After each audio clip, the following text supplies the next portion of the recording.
بسم اللہ الرحمن الرحیم۔ السلام علیکم۔ آج ہم بات کریں گے ثانیہ ماڈل ٹاؤن کیس میں جو اہم پیش رفت اور تیزی کے ساتھ ٹرائل آگے بڑھنا شروع ہو گیا ہے، اس کی تفصیل میں آپ کے ساتھ شیئر کروں گا۔ لاہور ہائی کورٹ کا جسٹس انوار الحق پنو صاحب کا بہت اہم فیصلہ سامنے آیا ہے، اس کی تفصیل بھی میں آپ کے ساتھ شیئر کروں گا، اور ساتھ آصف زرداری کے خلاف ایک اہم نیب کیس پر سماعت ہوئی ہے، اس کی تفصیل بھی میں آپ کے ساتھ شیئر کروں گا۔ میں نے آپ کو بتایا تھا کہ سندھ میں گندم کے حوالے سے ایک بہت بڑا سکینڈل سامنے آیا، اربوں روپے کی گندم جو خراب نکلی یا مٹی اس میں ڈالی گئی تھی، اور اس سکینڈل میں جو رپورٹ سامنے آئی ہے ایجنسیوں کی، اس رپورٹ میں جو ملوث ہیں اس میں سیاستدان بھی اور افسران بھی ملوث ہیں، اس کی رپورٹ میں نشاندہی کی گئی ہے ملوث افراد کی۔ وفاقی حکومت اور وزارت داخلہ نے سندھ میں گندم ذخیرہ کرنے والے 336 ذخیرہ اندوزوں کی انٹیلیجنس رپورٹ حکومت سندھ کے حوالے کر دی ہے۔ رپورٹ میں ذخیرہ اندوزی میں محکمہ خوراک کے افسران، فلور ملز، عادی ذخیرہ اندوز اور اسمگلرز کے ملوث ہونے کا انکشاف کیا گیا ہے۔ حکومت سندھ نے رپورٹ کی روشنی میں صوبہ بھر کے 29 اضلاع میں ڈپٹی کمشنرز کی سربراہی میں 4 رکنی کمیٹیاں تشکیل دے دی ہیں جو ذخیرہ کی گئی گندم برآمد کرے گی، جبکہ وفاقی وزارت داخلہ نے ڈپٹی انسپیکٹر جنرل CIA کو 27 صفحات پر مشتمل ایک مراسلہ بھی ارسال کیا ہے۔ مراسلے کے مطابق گندم ذخیرہ کرنے میں محکمہ خوراک کے 12 افسران، 12 فلور ملز، 292 ذخیرہ اندوز اور 19 اسمگلرز شامل ہیں۔ یہ ایک رپورٹ اور یہ تفصیل سامنے آئی ہے، اور آپ جانتے ہیں ہمارے یہاں بڑی باتیں ہوتی ہیں۔ جب محسن نقوی کا دور تھا اور آٹے کا جو رمضان میں اور اس سے پہلے ایک بیانیہ بنایا گیا تھا، پچھلے سال کی بات ہے کہ جی آٹا دیا جا رہا ہے، اور آٹے میں یہ بات کی گئی تھی شاہد خاقان عباسی کی جانب سے کہ اربوں روپے کا گھپلا ہوا تھا۔ اس پر انکوائری ہوئی، آج تک کوئی کارروائی سامنے نہیں آئی، آج تک کوئی اس کے اوپر رپورٹ سامنے نہیں آئی، کوئی ایکشن نہیں لیا گیا۔ حال ہی میں فیصل فرید چودھری ایڈوکیٹ جو کہ فواد چودھری کے بھائی ہیں، ان کو نیب نے ایک نوٹس بھیجا، تو وہ اس نوٹس کو چیلنج کیا اسلام آباد ہائی کورٹ میں۔ تو اسلام آباد ہائی کورٹ میں جسٹس محسن اختر کیانی صاحب اور جسٹس سردار اعجاز اسحاق خان پر مشتمل 2 رکنی بینچ تھا جو سماعت کر رہا تھا۔ اس کی جانب سے کہا گیا کہ آپ وفاقی حکومت کو کہا کہ آپ یہ چھوٹے چھوٹے جو چند لاکھ یا چند کروڑ روپے کے آپ نے نوٹس بھیجے ہوئے ہیں، تو جو ادھر 1 ارب 10 کروڑ ڈالر کا گھپلا ہوا ہے گندم سکینڈل کا، کیا اس کے اوپر بھی کارروائی کریں گے، یا یہ حکومتیں جب گزر جائیں گی تو اگلی حکومتوں میں کارروائی ہوگی؟ یہ اسلام آباد ہائی کورٹ کا ڈویژن بینچ کہہ رہا ہے۔ ہم نے سنا بڑی کارروائی ہوگی، محسن نقوی کو بلایا جائے گا، انوار الحق کاکڑ کو بلایا جائے گا، فلاں ہوگا، کچھ بھی نہیں ہوا، اور پچھلے جو سوموار گزرا ہے اس کو رپورٹ پیش کرنی تھی، اور کوئی خبر، پورا ہفتہ گزر گیا ہے، کوئی خبر نہیں ہے، اور کوئی اس کے اوپر کارروائی نہیں ہے، اور کچھ لینا دینا نہیں ہے، اور یہ معاملہ ایسے ہی چلتا جا رہا ہے۔ اور غریب اب جو کسان، میں ان کو کسان اتحاد والوں کو کسان مافیا کہوں گا، کہ وہ کسانوں کے نام پہ سیاست کر کے اپنی جیبیں بھرتے ہیں، اور کسان کے لیے کوئی ان کی جانب سے ایکشن نہیں لیا جاتا۔ اب انہوں نے پہلے کہا تھا جی 10 مئی کو ہم انقلاب لے کے آئیں گے، اب کہتے ہیں جی 15 مئی کو ہمارا احتجاج شروع ہوگا۔ یہ سارا ڈرامہ ہے۔ غریب کسان کی جو تباہی ہونی تھی وہ ہو چکی ہے۔ وہ آڑتی مافیا یا ذخیرہ اندوزوں کو وہ بیچ چکا ہے، وہ سستے داموں بیچ چکا ہے، اور اب ہماری حکومت کی جانب سے مختلف جو ان کے ترجمان بنے ہوئے ہیں، سو کالڈ ترجمان، وہ بتا رہے ہیں جی کہ اتنا خرچہ تھا، 1 ایکڑ میں سے اتنے من پیدا ہوئی ہے، اتنا خرچہ تھا، اور اتنا منافع ہو گیا، اس وقت ریٹ ہے اس میں بھی اتنا منافع ہو گیا۔ پتہ نہیں وہ کہاں سے منافع نکال کے قوم کی آنکھوں میں دھول جھونک رہے ہیں، بجائے اس کے کہ اپنی غلطیوں کو سدھاریں۔ وہ اس کے اوپر ڈٹ کے کھڑے ہیں کہ جی ہم نے بڑا فائدہ دے دیا کسان کو۔ دوسری طرف جو اہم پیش رفت سامنے آئی ہے وہ ہے آصف زرداری کو ایک اور مقدمے میں صدارتی استثناء مل گئی ہے۔ توشہ خانہ کیس میں جو ان کے خلاف مقدمہ ہے، نواز شریف کی بریت کی درخواستیں دائر ہو چکی ہیں، اور بریت کی درخواستوں پر دلائل طلب کیے گئے ہیں، جبکہ آصف زرداری کی حد تک ان کو 5 سال کے لیے استثناء دے دی گئی کہ جب تک وہ صدر ہیں تو وہ ان کو استثناء حاصل ہے، اور وہ استثناء بھی اسی وجہ سے لے رہے ہیں کہ 5 سال گزریں گے اس کے بعد دیکھی جائے گی۔ اب ایک اور ان کے خلاف مقدمہ تھا پارک لین میں بھی ان کے خلاف جو مقدمہ تھا، تو میرٹ کے اوپر ان کو پتہ تھا وہ بری نہیں ہو سکتے، حالانکہ میرٹ کے اوپر آپ دیں درخواستیں اور آپ بری ہو جائیں، اس وقت حکومت بھی آپ کی نیب آ کے خود سٹیٹمنٹ دے دے گی، تو آپ کیوں ان کو پینڈنگ رکھنا چاہتے ہیں؟ آپ کر سکتے ہیں، لیکن ان کو پتہ ہے کہ جتنا زور لگا لیں، کیسز اتنے سٹرونگ ہیں، چونکہ سپریم کورٹ آف پاکستان کی ایک انویسٹیگیشن جو JIT بنی تھی اور اس نے یہ ساری کارروائی کی تھی۔ اب نواز شریف کے خلاف بھی جو مقدمات تھے وہ تو چیف جسٹس عامر فاروق صاحب کا بینچ تھا، اس فیصلے کو بھی آج تک کہیں چیلنج نہیں کیا گیا، نیب نے اس کے اوپر اپیلیں ہی نہیں کی، نہ مریم نواز والی اپیلیں کی، نہ وہ کیں حدیبیہ پیپر مل کیس کی طرح، بھلے جتنا سٹرونگ کیس ہو وہ لمیٹیشن کی بنیاد پہ ہی نہیں اس کو انٹرٹین کیا جائے گا۔ لیکن آصف زرداری بجائے اس کے میرٹ کے اوپر ڈیسائیڈ کروائیں، یہ جا رہے ہیں ٹیکنیکل گراؤنڈز پر استثناء حاصل کرنے۔ احتساب عدالت کے جج ناصر جاوید رانا نے صدر مملکت آصف زرداری کی نیب کیسز میں صدارتی استثناء کی درخواستوں کا تحریری فیصلہ جاری کر دیا۔ عدالت نے صدر مملکت آصف زرداری کے خلاف کارروائی روکتے ہوئے اپنے تحریری فیصلے میں کہا کہ جب تک زرداری صدر ہیں ان کے خلاف کیسز کی کارروائی آگے نہیں بڑھ سکتی۔ آصف علی زرداری کی جانب سے آئین کے آرٹیکل 248(2) کے تحت درخواست دائر کی گئی، جس میں موقف اختیار کیا گیا کہ آصف زرداری جب تک صدر مملکت ہیں کیسز کی کرمنل کارروائی جاری نہیں رہ سکتی۔ ان درخواستوں پر پروسیکیوشن کی جانب سے کوئی بھی اعتراض نہیں کیا گیا اور نہ ہی مخالفت کی گئی، نیب کی جو پروسیکیوشن ہے۔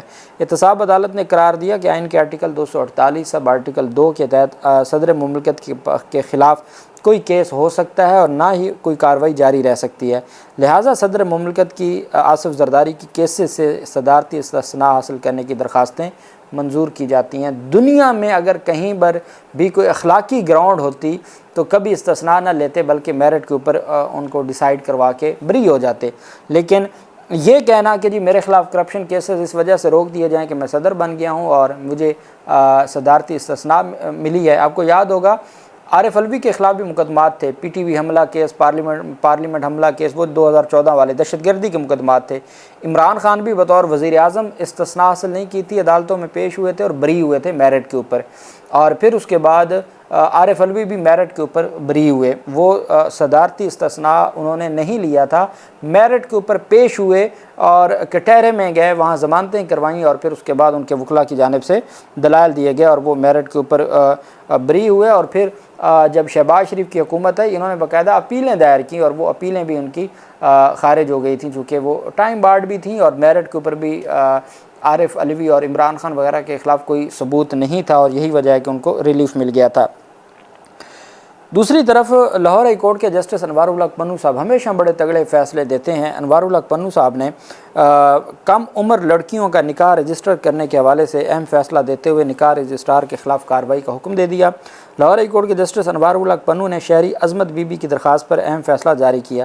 عدالت عالیہ نے اپنے فیصلے میں کہا کہ کم سن بچوں کی شادی روکنے کے حوالے سے واضح احکامات جاری کر رکھے ہیں۔ نکاح کے وقت رجسٹرار، نکاح خوان اور گواہوں کے پاس دلہن کی عمر کے متعلق دستاویزات موجود ہونا ضروری ہیں۔ پہلے بھی فیصلہ دیا تھا کہ اگر ہمارے ہاں جو چائلڈ میرج ریسٹرینٹ ایکٹ ہے 1930 کا، تو اس کے مطابق ہے 16 سال لڑکی کی عمر ہونی چاہیے اور 18 سال لڑکے کی۔ اب اس میں امینڈمنٹ کی بھی خیر بات آ رہی تھی، اب دیکھتے ہیں کب امینڈمنٹ ہوتی ہے کہ دونوں کی 18 سال کی جائے، لیکن یہاں اس کیس میں 14 سال تھی۔ تو عدالت نے کہا کہ جب نکاح رجسٹرار نکاح کے لیے بیٹھے تو سب سے پہلے وہ ثبوت لے کہ بچی کی عمر پوری ہے، شادی کے لیے جو ریکوائرڈ لاء کی ریکوائرمنٹ ہے وہ پوری ہے۔ اس کے بغیر نکاح رجسٹرار ہوں، نکاح خوان ہوں یا گواہان ہوں، کوئی بھی اس نکاح کا حصہ نہ بنے، اگر وہ حصہ بنتے ہیں تو ان کے خلاف کارروائی کی جائے۔ فیصلے میں عدالت نے کہا کہ عدالتی حکم کے باوجود کم سن بچیوں کی شادی جاری ہے، بظاہر نکاح رجسٹرار اور نکاح خوان عدالتی ہدایات کی پیروی نہیں کر رہے۔ لاہور ہائی کورٹ کا کہنا ہے کہ متعلقہ ادارے ایسے نکاح رجسٹرار اور نکاح خوان کے خلاف سخت کارروائی کریں۔ درخواست گزار عظمت بی بی نے اپنی 14 سالہ بیٹی کی بازیابی کے لیے عدالت عالیہ سے جو ہے وہ عدالت عالیہ سے انہوں نے درخواست دائر کی تھی۔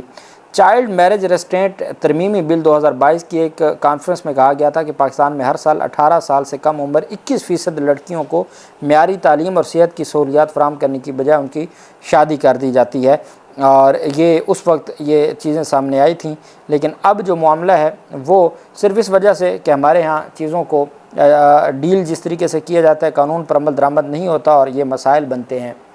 ثانیہ ماڈل ٹاؤن کیس میں آپ کو بہت دفعہ بتا چکا ہوں، ثانیہ ماڈل ٹاؤن کیس کے 3 اینگل ہیں۔ ایک تو پولیس ایف آئی آر تھی جو سب سے پہلے 17 جون 2014 کو جب یہ سانحہ ہوا، جس کا ذکر ہی کوئی نہیں کرتا۔ 9 مئی کی بات تو کی جاتی ہے جہاں تنصیبات پر ہوا، لیکن جہاں 14 لوگوں کو جو قتل ہوئے اور 100 کے قریب لوگوں کو ڈائریکٹ گولیاں ماریں جو زخمی ہوئے، اس میں سب سے پہلی ایف آئی آر درج ہوگی۔ جو مظلوم تھے منہاج القرآن اور عوامی تحریک کے لوگ، انہی پر ایف آئی آر درج کر لی گئی فیصل ٹاؤن کے ایس ایچ او کی مدیت میں، ایک وہ کیس تھا۔